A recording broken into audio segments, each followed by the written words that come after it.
If you chose to take a social media detox over the weekend, you really missed a lot. Republican women have come out to play, and I mean play. From the resurfaced Kristi Noem, Corey Lewandowski alleged affair many of us have known about for years, to Congresswoman Lauren Boebert's juicy night out at the theater, I think it's safe to say the Republican women of 2023 are not your cardigan and pearl-wearing Barbara Bushes, that's for damn sure. But Noem and Boebert aren't the only ladies who made headlines over the weekend. Karen Morris has finally decided to take the advice country music fans have been giving her for years and will leave the genre that, again, has been asking her to leave for years. So there is a win. But speaking of being in places you don't belong, that reminds me, there are millions of illegal immigrants from all over the world pouring across our wide open southern border. Like literally, the world is invading us. Pick a country, their people, and probably not their best people, are coming across our southern border to take advantage of the perks and the privileges that come along with being an illegal alien in the USA with a Democrat regime in that White House. How the hell are these people from Africa getting to our southern border? Who is funding this? But I can tell you who is funding it once they get here. You are, I am. And Border Patrol, they have no option but to dump these people off in border towns and cities and hope for the best because their intake facilities are full. Take a look at this video out of San Diego yesterday afternoon. What you're looking at is 3 unmarked white Border Patrol buses. They pull up and they start releasing several hundred illegal immigrants to city streets and sidewalks in San Diego across from a transit terminal.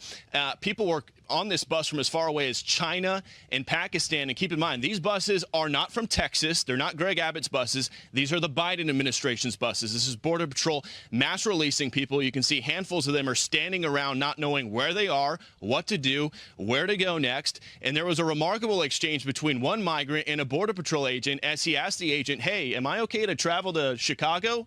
And the agent says, yep, you're good to go. Take a listen.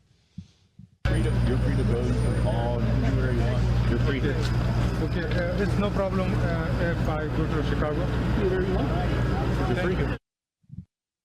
It's a flippin' free-for-all, but here's an idea. Dump them off in La Jolla, Del Mar, or Coronado. See how loving and tolerant the liberals really are then. But you know who's getting sick and tired of this crap besides me and besides you? Blue City residents that are getting just a little taste of what border communities have been going through for years. We seek to do, is to make sure that all the resources are necessary and that we are joining with the city and state administration.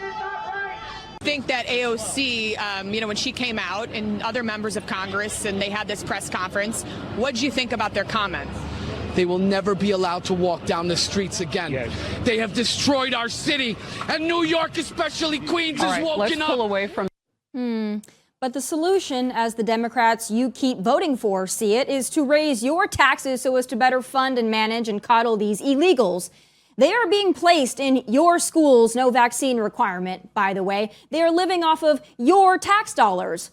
But as angry as some of these New Yorkers appear to be, something tells me come 2024, they will still vote Democrat. I hope I'm wrong, but I don't think I am. Joining me now is a man who has stood up to this and will continue to stand up until they either fix it or lock him up. Guardian Angel founder Curtis Sliwa. Curtis, I know that you are living with this every single day, as really the entirety of the United States is living with it, or they soon will be living with it on their doorsteps. But I've been saying this for years now. This is an invasion, but it's been happening for so long that I want to know what happens after the invasion, because we can't keep calling it an invasion. At some point, there's an end goal, there's an end game. How do you see this playing out?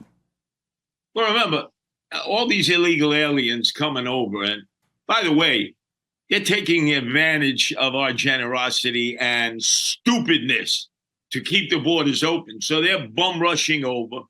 Most of them want to come to New York City because that's where they get the best of everything. Hotels, iPhones, smartphones, culturally appropriate food, you name it, whatever they want, they get it.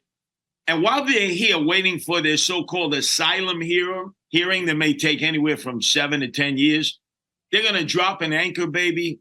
They're going to find a woman who either has a green card or a work visa, or maybe is a citizen. There'll be a sham marriage, and they're here to stay. They ain't going back. So everybody who's already made it here, even though they eventually will have an asylum here, if they decide to even show up, they're going to be here for good. And now they're just pouring over like there's no tomorrow, like a tsunami, because they see all the photo-bombed photos and videos from their friends and relatives who are saying, better get to the border quick before they actually wise up and seal it up. And there's no stopping them, because we don't know who they are. There's no paperwork. They're not vaccinated. We don't know about their medical records, their criminal records. And if I were them, I'd be running towards that border from a third world country, and nothing would stop me, because there really is nothing to stop them at this point. Yeah, you're right. You know, the narrative that comes out of the left is that these people are all asylum seekers, that they are frail women and children who simply need to be given safety and need to be protected because they're fleeing oppression and violence. And I'm sure some of that is true. But you live in New York City. You see it pouring out into the streets. You've been in the middle of it. Are these all frail women and children who are seeking asylum, at least from your perception? Well, that's the hype. As you said, there are a handful of women and children, but the mass majority are young, single, able-bodied, illegal alien men with high levels of testosterone crashing through their cranium, who are now in the land of decadence and debauchery from some of these countries, especially the sub-Saharan area, where many of them are coming from. And you wonder, how can they afford $8,000 to fly from there over to Mexico City and then work their way up from Mauritania, Mali, Sudan, Senegal, Chad? Americans can't even find these places on the map. And you say to yourself immediately, first off, how did they afford to get up here? They're all of military age. And a lot of these countries, they have mandatory military service. So are they running away from doing their military duty in their country of birth? And then a lot of these countries are hotbeds of ISIS and Al-Qaeda activity. We have special forces over there trying to root them out. So we've created an opportunity for terrorists to come into our country in the form of young, single, able-bodied men. It doesn't take a lot to have a cabal or a cell and to do harm to America. And we have only ourselves to blame. I mean, let's face it. We created the opportunity. We've invited them in. Catholic Charities at the border provides them money and the means of transportation. That's a racket, Catholic Charities, because they do it with federal tax dollars. And then all the mayors and the governors in sanctuary cities and states, they welcome them until they're overwhelmed. And then they go, no mas, no mas. But hey, they declared themselves a sanctuary city, sanctuary state. And when you look, there's actually no law on the books in those states and cities. It was by proclamation. They could end that tomorrow if they wanted to. But they want their cake and they want to eat it too. I wonder, though, if we are reaching a tipping point. You know, you heard Mayor Eric Adams a couple weeks ago very, very honestly saying that this will destroy New York City. I was glad to hear the honesty coming out of his mouth. Not that I believe he's going to do anything, but do you think that there will reach a point, a few dozen more busloads of illegals coming into these blue cities? By the way, a drop in the bucket to what's coming into Texas and Arizona. But do you think that they are going to reach a point where they're going to say, hey, listen, enough. We're no longer a sanctuary city. We're not a sanctuary state. Will the Democrat Party allow them to do that? Will they allow them to go against Biden and whoever controls Biden? Do you see that happening? No, because we've seen this before in history. New York City is the epicenter of the old Tammany Hall. These were Irish Democrats who met the boats that were leaving Ireland during the potato famine when Queen Victoria told the Irish to drop dead. So they came to America, New York. And when they got off the boats, it was the Tammany Hall Irish Democrats, Irish Catholic Democrats, who gave them money, found them a place to live, and reminded them till the day they die. Remember, it was the Democrats who were here, not the Republicans. At that time, the Republicans were WASP. They hated Catholics. They wanted the Catholics exiled. So generation after generation, I would visit an Irish family and you would walk in and they would have a picture of Jesus Christ, the Blessed Mother, JFK, and they would have a figure that you couldn't identify who was from the days of Tammany Hall. And I'd say, Who is that guy? Oh, because of that guy, we were able to come to America, and we vote Democrat always to the children and grandchildren. So they're going to do this with a new generation of mostly Hispanics. The number one group coming in are Venezuelans.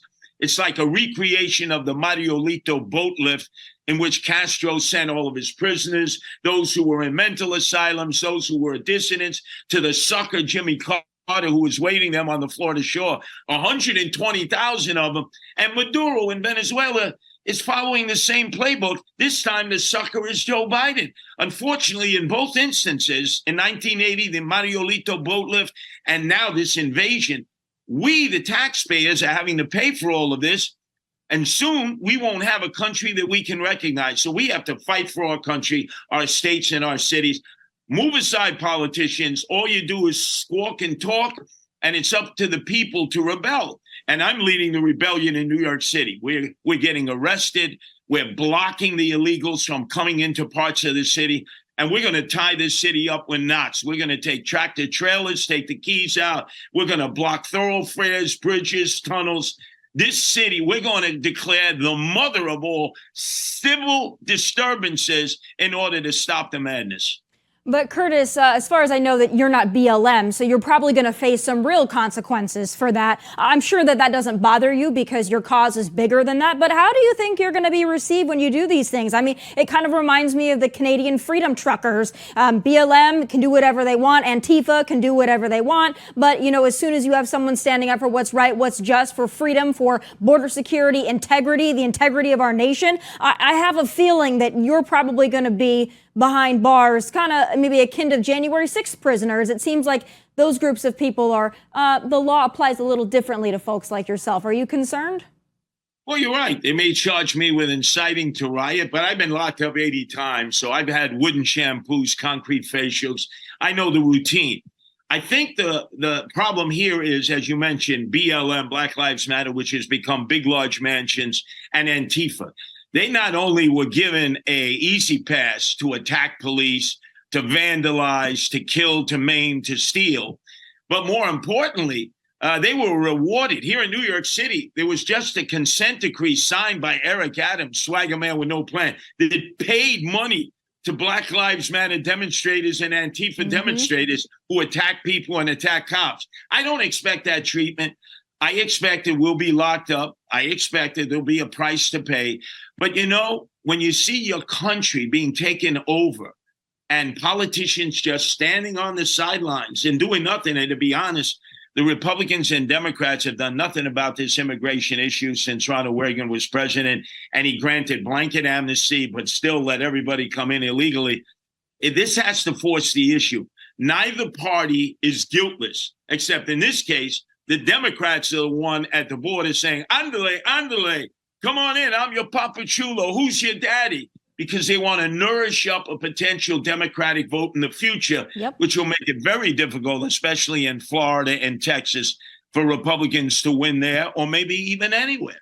No, I agree with you. That's been the motivation for so long, is to bring as many illegals in as possible, give them amnesty, voting rights, whatever one comes first, get them voting, you know, mail them a ballot, mail them a couple ballots, whatever it takes. That's been the motivation for the last 10 years, 20 years maybe. They play the long game. We don't. We look very short-sightedly at every problem, and that's why we lose every battle. But you brought up the way that they might vote. So there is a little bit of an anomaly in that, and that is the state of Florida that went big for Ron DeSantis, winning a lot of the Hispanic vote, winning Miami-Dade, where a lot of Cubans, a lot of Dominicans, a lot of Venezuelans live in Miami. Ron DeSantis won Florida by almost 20 points. He won in Miami-Dade. So I don't necessarily think that the Hispanic vote can be bought by Democrats in some places, but I'm wondering, you know, we got an election coming up. We know Donald Trump in 2016, he ran on closing the border and building the wall. You've got Ron DeSantis, who has bussed illegals to Martha's Vineyard, California, and other places, who has been very tough on illegal immigration in Florida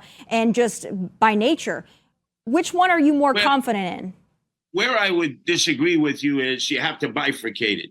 First generation Hispanics who came here the hard way, the legal way, had to jump through the hoops. They're the angriest. Right. Because they still have family members back in their countries of origin who can't get in while they were able to get in.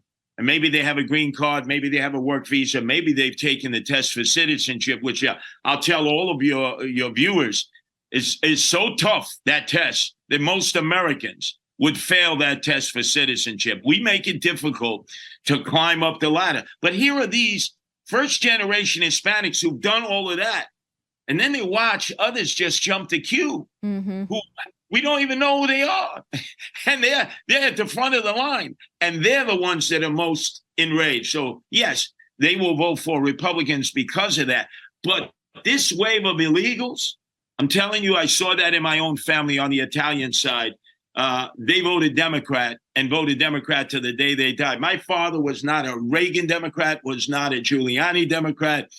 There were pictures of JFK. There were pictures of Barack Obama, Jesus Christ, the Blessed Mother Mary. There was Pope John Paul because my dad was Polish. My mom was Italian. I said, Dad, how about Abraham Lincoln, on the wall? You're from Chicago. You taught me all about Lincoln. He goes, no Republicans on my wall. I said, how about a $5 bill with a Lincoln on? No Republicans. See, what happens is they get so involved in thinking that the Democrats are for blue collar, working class, and poor people that they don't realize that the roles have been reversed. The Democrats are now for the rich, and a lot of Republicans are for the blue collar, working class. So just to end it and wrap it up with a bow, I agree with you. Democrats and Republicans are both a problem. You've got a lot of Republicans who like the cheap labor for their corporate interests, and you've got Democrats who want votes and also maybe for corporate interests. But we got an election coming up. Which Republican candidate, if any, do you think would best tackle the issue we're dealing with now that would actually take a firm stance and help correct the problem? Well, I'll tell you, there's two things. Number one, I want new folks involved. I'm out with the old, in with the new. I don't want to redo 2020 with either Trump or Biden, although there are people in both parties say want round two. I'd like DeSantis. To me, DeSantis has proven that he will stand up even against people who label him every conceit. You're a sexist, misogynist, homophobe, xenophobe, racist. Doesn't seem to affect him at all. And then I want to go after the Lindsey Grahams of the world.